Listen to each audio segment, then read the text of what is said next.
हाँ जी बेटा, 4 यूनिट हमारी हो चुकी है। अब जो 5th यूनिट है इसमें 4 चैप्टर थे। ऑर्गेनिज्म का था, एक चैप्टर है एनवायरमेंटल इशू, एक है बायोडाइवर्सिटी कंजर्वेशन और एक था इकोसिस्टम का। तो जो इकोसिस्टम यानी कि जो 14th और जो 16th चैप्टर है एट प्रेजेंट उनको डिलीट कर दिया गया है। हमें बाद में पता चला कि ये नीट में आएगा या जैसे भी रहेगा उनको करवा देंगे। अभी हमारे पास जो इन्फॉर्मेशन है उसके अकॉर्डिंग इस 5th यूनिट में सिर्फ 2 चैप्टर है जो कि छोड़े गए हैं। तो सबसे पहले हम इन्हीं दोनों चैप्टर को करेंगे और उसके बाद अपना जो रिवीजन है, जो डेली टेस्ट है, उसको स्टार्ट कर देंगे। क्लियर? तो जो सबसे पहला चैप्टर आता है 5th यूनिट का वो है ऑर्गेनिज्म और पॉपुलेशन। सबसे सिंपल चैप्टर है। मे भी अगर आप लोगों ने पढ़ रखी होंगी इंट्रैक्शंस है ना, पैरासिटिज्म की पैरासाइट है, होस्ट होता है, प्रीडेटर होता है, सिम्बायोटिक एसोसिएशन होता है, warm blooded animals, cold blooded animal. तो जो ये वाला चैप्टर है ये इन्हीं सारी चीज़ों के साथ डील करेगा कि किसी को वार्म ब्लडेड क्यों बोलते हैं, किसी को कोल्ड ब्लडेड क्यों बोलते हैं, क्या एग्जाम्पल्स हैं, क्या उनके कैरेक्टरिस्टिक्स होते हैं। ठीक है, अगर कोई जीरोफिटिक कंडीशन है यानी कि जहाँ पर ड्राई हैबिट है तो जो प्लांट्स और एनिमल्स हैं उन्होंने अपने आप को कैसे वहाँ पर एकोमोडेट कर रखा है, कैसे अपने आप को मॉडिफाई कर रखा है। Clear? Organism and population. Ecology, हम जानते हैं बेटा कि हमारा जो एनवायरनमेंट है इसमें 2 चीज़ें हैं, लिविंग ऑर्गेनिज्म और नॉन लिविंग ऑर्गेनिज्म। एनवायरनमेंट यानी कि हमारी सराउंडिंग। अब जो हमारे एनवायरनमेंट में जितने भी ऑर्गेनिजम्स होते हैं, ठीक है, एनवायरनमेंट और जितने भी ऑर्गेनिज्म है उनके बीच की जो इंटरेक्शन होती है, तो हमारी बायोलॉजी की वो ब्रांच जो कि इन ऑर्गेनिज्म और एनवायरमेंटल इंटरेक्शन को स्टडी करे उसी को हम नाम देते हैं इकोलॉजी। इंटरेक्शन का मतलब हमें पता है एनवायरनमेंट में एटमॉस्फेयर है, हाइड्रोस्फीयर है और लिथोस्फीयर है। कौन कहाँ रहता है, कैसे रहता है, तो इन सभी इंटरेक्शंस को हम बोलते हैं बेटा इकोलॉजी। यानी कि जब इन सारी चीज़ों की स्टडी की जाए। क्यों? क्योंकि जो ऑर्गेनिज्म है वो तो हर जगह मिलेंगे। तो जब इस टर्म की बात आती है आपके पास क्वेश्चन पूछा जाता है नीट के अंदर कि किसने दी थी, वो साइंटिस्ट जिसने इकोलॉजी टर्म दी उनका नाम था अर्नस्ट हैकेल इन 1869। लेकिन जो इसको ऑथेंटिक नेम यानी कि जो एक्चुअल में जो नाम था कि हाँ ये ठीक है, वो किसने दिया था? रेटर ने इन 1885। इकोलॉजी को और कई सारी टर्म के नाम से जानते हैं। कैसे कि कोई इसको हेक्सिकोलॉजी बोलता है, कोई इथोलॉजी वगैरह भी बोलता है, ग्लोबल इकोलॉजी के नाम से भी जानते हैं। हमारी जो इकोलॉजी की हम बात कर रहे हैं इसमें 2 ब्रांचेज आती है, ऑटो इकोलॉजी और सिन इकोलॉजी। देखो बेटा, ऑटो यानी कि हर स्टेज पे, आपने 10th क्लास में फूड चेन पढ़ी होगी कि पहला ट्रॉफिक लेवल, दूसरा ट्रॉफिक लेवल। जब हम हर स्टेप पे उस इकोसिस्टम को स्टडी करें वो होती है ऑटो इकोलॉजी। लेकिन रेसिप्रोकल रिलेशनशिप, कैसे एक ऑटोट्रॉफ कार्निवोर पे डिपेंड है या किसी और पे डिपेंड है, रेसिप्रोकल रिलेशनशिप जो होते हैं उनके, उसी को हम क्या नाम देते हैं? सिन इकोलॉजी के नाम से जानते हैं। क्लियर? तो सबसे पहले बात आते हैं इकोलॉजिकल ऑर्गेनाइजेशन के लेवल। इकोलॉजिकल ऑर्गेनाइजेशन हमने हायरार्किकल ऑर्गेनाइजेशन किया था 11th क्लास में, kingdom, phylum, class, family, order, genus और स्पीसीज, यही था। तो देखो ऑर्गेनाइजेशन, लेकिन इकोसिस्टम में ऑर्गेनाइजेशन का क्या मतलब होता है कि सबसे ऊपर सबसे बड़े कंपोनेंट, फिर छोटे, फिर छोटे, फिर छोटे, यानी कि एक पर्टिकुलर अरेंजमेंट में। ठीक है, एक पर्टिकुलरली जब हम किसी चीज़ को अरेंज करें, और वो जो अरेंजमेंट होती है वो कैसी होए बेटा कि जो सबसे बड़ा कंपोनेंट है वो सबसे ऊपर जाए, फिर उससे छोटा, फिर उससे छोटा। यानी कि जैसे आपको 1 से लेकर 10 तक लिखना है तो आप कैसे लिखोगे? 1 2 3 4 5 6 7 8 9 10। इसी को हम नाम देते हैं ऑर्गेनाइजेशन। और अगर हम हमारी बायोलॉजी की बात करें, बायोलॉजी में जो ये ऑर्गेनाइजेशन है ये हर जगह होता है। कैसे होता है? Ascending order. असेंडिंग ऑर्डर का मतलब जो सबसे सिंपल है वो सबसे नीचे, और जो जैसे जैसे कॉम्प्लेक्सिटी इंक्रीज होती जाती है उसका जो लेवल होता है वो कैसे हो जाता है? ऊपर। कैसे? सेल, सेल से बनेंगे टिश्यू, टिश्यू से ऑर्गन, ऑर्गन सिस्टम, ऑर्गेनिज्म। तो इसी तरह जब हम बायोलॉजिकल वर्ल्ड में ठीक है, लिविंग क्रिएचर के अंदर इस ऑर्गेनाइजेशन को सेट करते हैं। इसी को बोलते हैं बेटा biological organisation from the level of the biomolecule, यानी कि एटम से बने कंपाउंड, फिर उन्होंने सेल्स को बनाया, सेल्स ने और टिश्यू को बनाया, यानी कि एक एटम से लेकर ऑर्गेनिज्म तक को जब हमने एक पर्टिकुलर फैशन में अरेंज किया, उसी को बोलेंगे बायोलॉजिकल ऑर्गेनाइजेशन। क्लियर कि ये बायोलॉजिकल ऑर्गेनाइजेशन ही है, तभी हमें पता चला था how does a bird sing and why does a bird sing, कैसे एक बर्ड गाना गाता है और क्यों गाता है।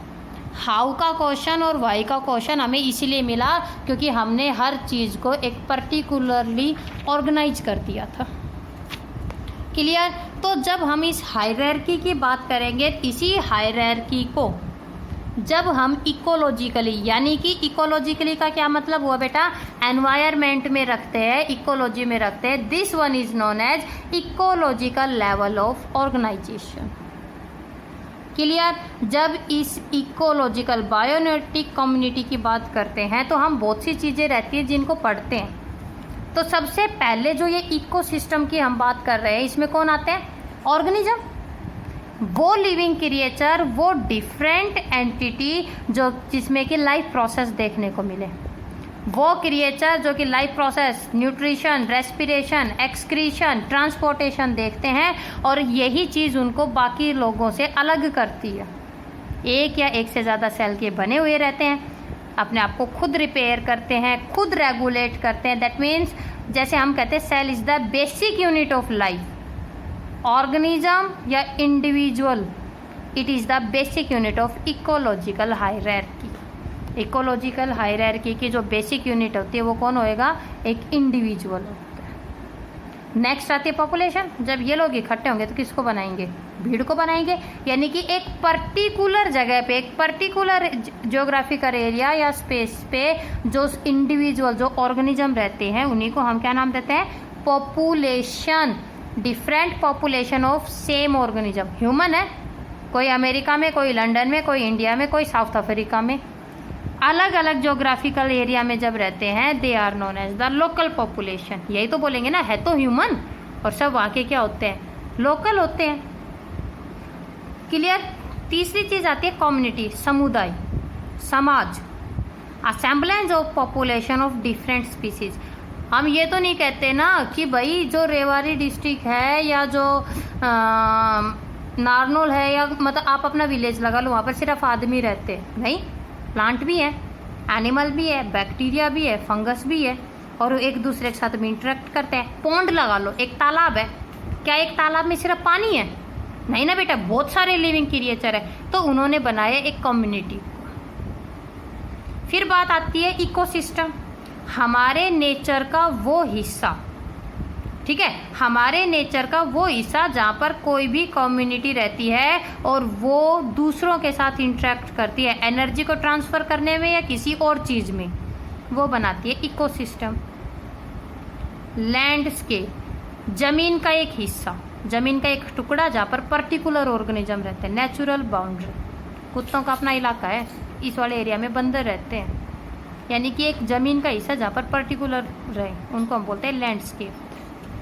Biome, large regional unit delimited by a specific climatic zone. जैसे हम नहीं कहते कि केरला के वो जो जंगल है उनका ऐसा मौसम है, बैंगलोर का ऐसा वेदर है, चंडीगढ़ का ऐसा वेदर, यानी कि बेटा एक बड़ा हिस्सा जिसका कि अपना ही क्लाइमेट है, अपना ही एक अलग जोन है, कि वहाँ पर मिलने वाली वेजिटेशन भी अलग है, फन्ना भी। प्लांट और एनिमल, कंगारू रैट कहाँ मिलते हैं?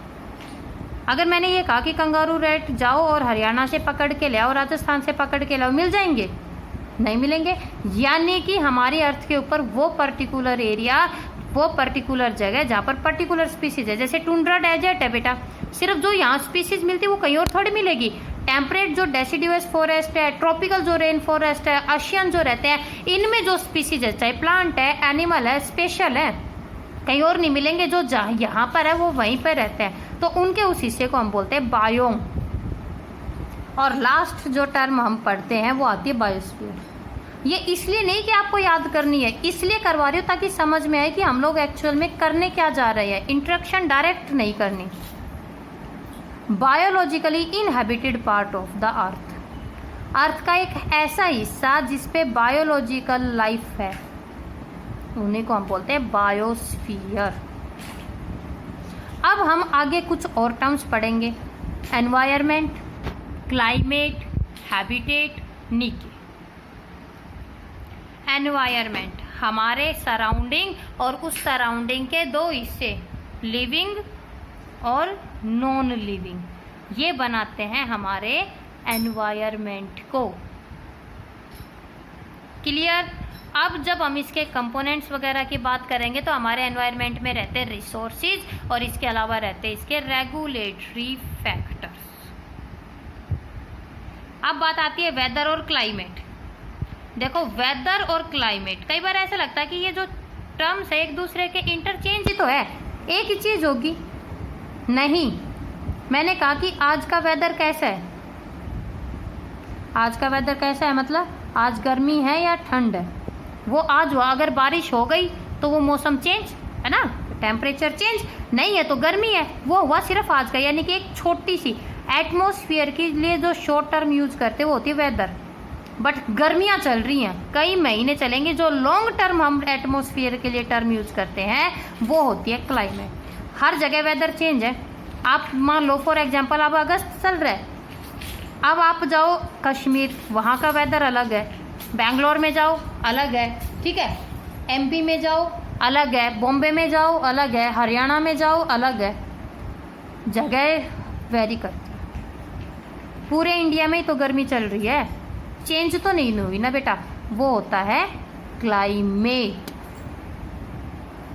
यानी कि वेदर अफेक्ट कम डालेगा, चाहे वो प्लांट हो या एनिमल हो, ये डालता है। गर्मियों में सारी चीज़ें सूख जाती है, सर्दियों में भी फर्क पड़ता है। ये होता है बेटा मेन वेदर और क्लाइमेट। क्लियर?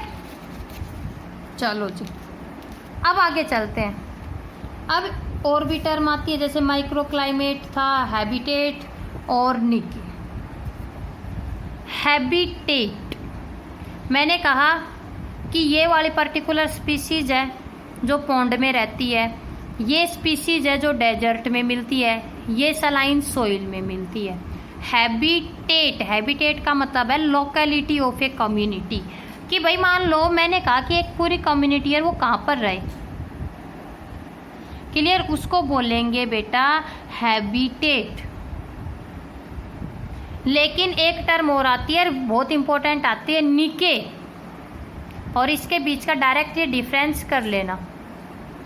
देखो कैसे, जैसे कि चलो मैं बताती हूँ, मैंने कहा कि भाई मैं रेवाड़ी की हूँ, रेवाड़ी हुआ मेरी हैबिटेट, लेकिन मेरा एक्चुअल में निके क्या है, रेवाड़ी के वहाँ की हूँ और मेरा प्रोफेशन। इसका मतलब समझे? एक साइंटिस्ट था ओडम, ओडम ने ये कहा कि हैबिटेट तो होती है एड्रेस और निके होता है प्रोफेशन। एड्रेस मेरा क्या होगा, मेरा विलेज, मेरा डिस्ट्रिक्ट, लेकिन मेरा प्रोफेशन क्या हुआ, मेरा निके। दैट मीन्स एक पर्टिकुलर जगह जहाँ पर कोई कम्युनिटी रहे वो तो होगी उसकी हैबिटेट। हम कहते हैं ना पानी में है, डेजर्ट में है, कहीं भी, but the ecological part of, लेकिन उसी हैबिटेट के एक हिस्से को जहाँ पर एक पर्टिकुलर चीज़ हमें मिल जाएगी, स्पीसीज मिल जाएगी, उसको हम बोलेंगे निके। हैबिटेट एक है, उसकी कई सारे निके हो सकते हैं। तो एक स्पीसीज कभी भी अपनी हैबिटेट को चेंज नहीं कर सकती, लेकिन वो एक से ज़्यादा निके में रह सकती है। ज़रूरी है मैं टीचर ही बनूं, कुछ और भी तो बन सकती हूँ।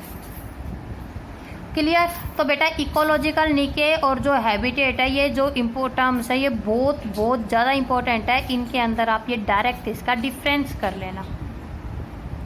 क्लियर? अब हम जब आगे चलेंगे तो आगे बात करेंगे इस चैप्टर के ऑर्गेनिजम्स कि जो ये आपको जितने भी पेज वगैरह दिखाई दे रहे हैं, टुंड्रा वगैरह, यहाँ पर पर्टिकुलर स्पीसीज है। वैसे पढ़ लेना कि कॉर्निफेरस जो फॉरेस्ट रहते हैं वहाँ पर फ्लोरा कौन से हैं, फन्ना कौन से होते हैं, आता नहीं।